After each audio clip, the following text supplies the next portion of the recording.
Experience ko yung kasabi lagi akong pinapagalitan ng anak ko dahil kung ano-ano ang napipindot ko sa hanggang sa nagkaroon tuloy ako ng utang. Hindi ko na malayan, may napindot siguro. Napindot ako nakaltasan ako dun sa GCash. Sabi ng anak ko, hindi ko pwede sa pag hindi ka marunong tumangin. So, salamat sa Panginoon, salamat sa invitasyon. Pastor Dean. Ito na yun isang kagalakan na makasama yung kamanggagawa sa Panginoon. At napaganda yung sinabi kanina ni Pastor Ed na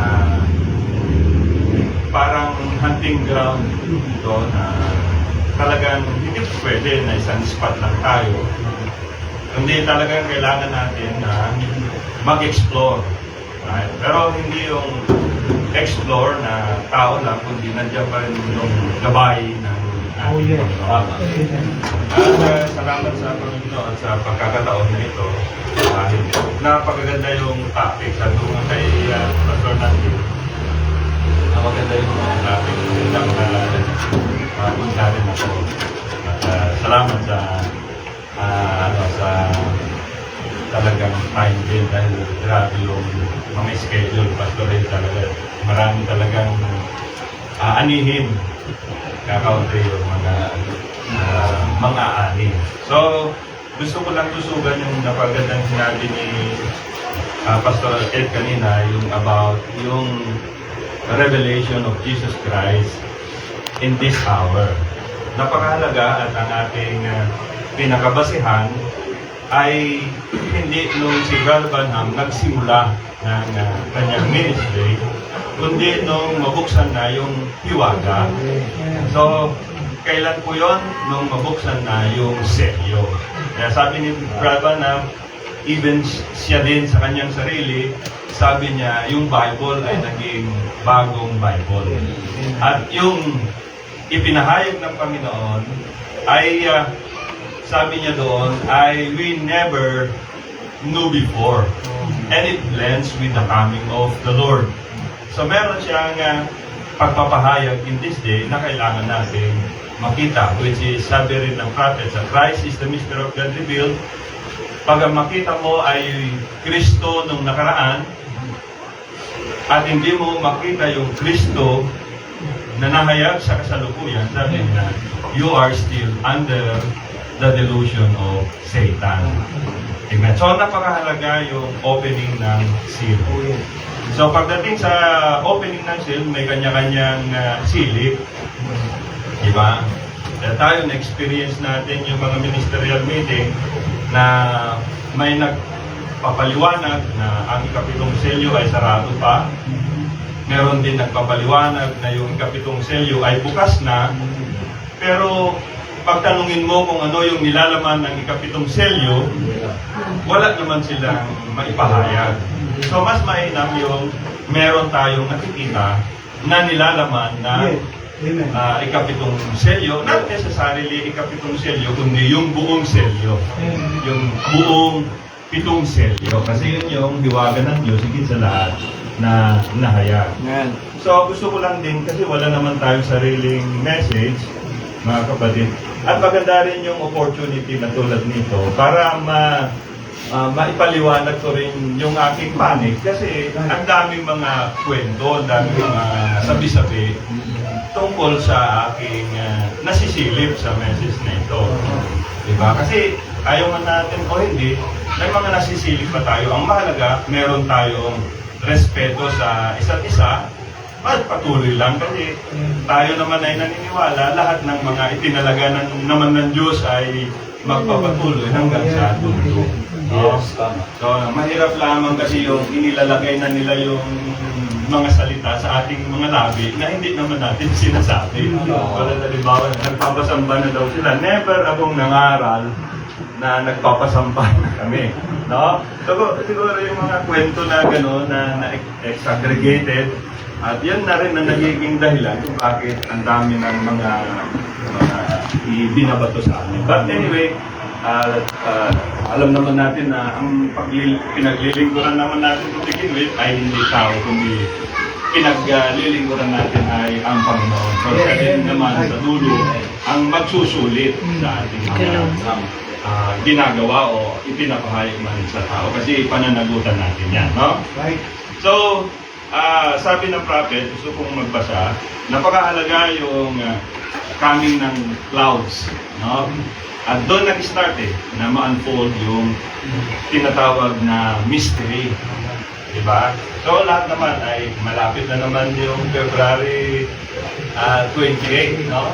Na kung saan yan yung araw na kung saan talagang binindicate ng Panginoon yung ministry, hindi lang ni Brabanam, kasi ministry yan ng Diyos na ginamit lang talaga yung propeta, no? So sabi ng prophet, science took the picture all the way from Mexico as it moved from northern Arizona, where the Holy Spirit said, I would be standing 40 miles northeast of Tucson, and went into the air, and Life magazine packed the pictures.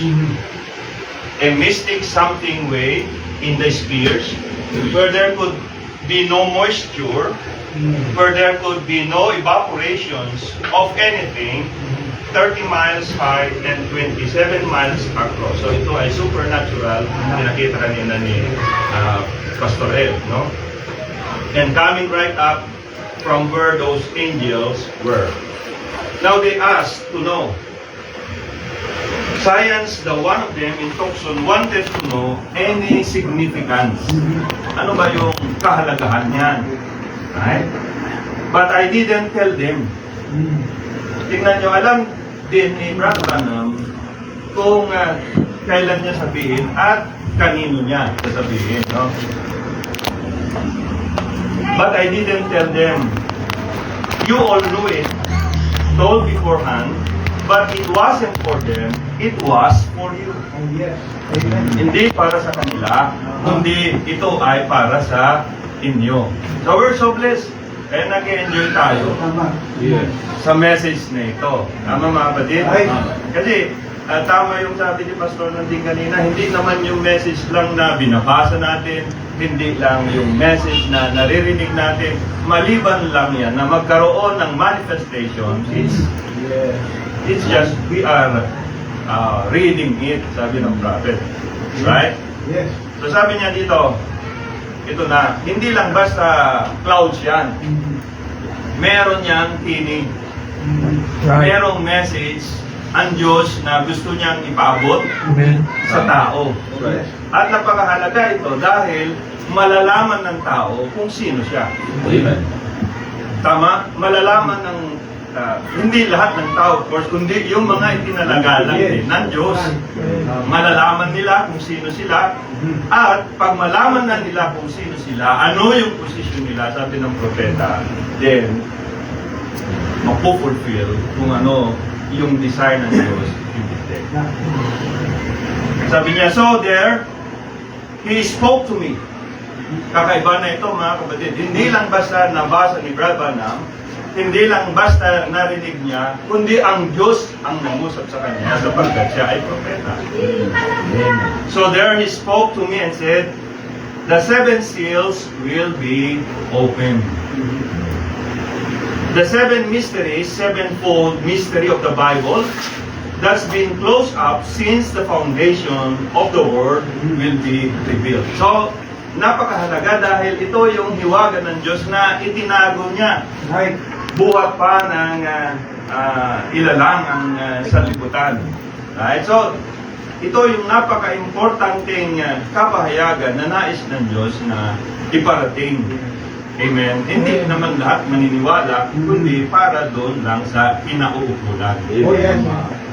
Hindi, ito ay parang love letter na hindi naman yan to whom it may concern, kundi talagang merong specific na talagang pinapatungkulan. Yes. No?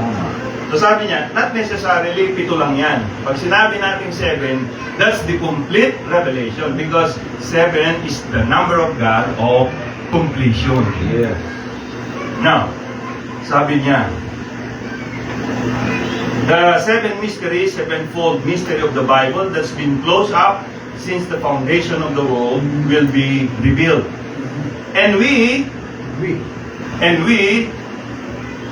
of course, isasama ko yung sarili ko doon. We, sabi niya, yet a humble little group, compared with all the world, we've enjoyed these blessings. Oh yes. Dapat ini-enjoy na natin itong mga blessings na ito.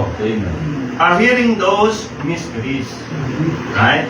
Naririnig na natin yung pagpapahayag. Bakit mysteries? Kasi kung yung mystery na singular, na unfold, mga kapatid, maintindihan na rin natin yung mga mysteries. Right? Mahalaga yung singular na mystery ang ma-unfold. Right? Yes. So sabi niya, we've enjoyed these blessings and hearing those mysteries. Marriage. So ano yung marriage? Hindi lang yung marriage na natural, kundi yung marriage is spiritual. Amen. Yes. Amen. Ano pa? Sabi niya, divorce. Serpent seed. All these different questions has been completely revealed to us. Okay. Not by man. Hindi tao ang nagpapahayag. Sabi niya, not by man, but God Himself that's opened those seven mysteries. Amen. So ang Diyos ay nagbukas noong mga hiwaga na yon. Ano yon? Kung papansin niyo dyan, maganda sana, makita natin dito, ano yung hiwaga na yan? Of what the church was? Ano ba siya before? Okay. Of what the church was.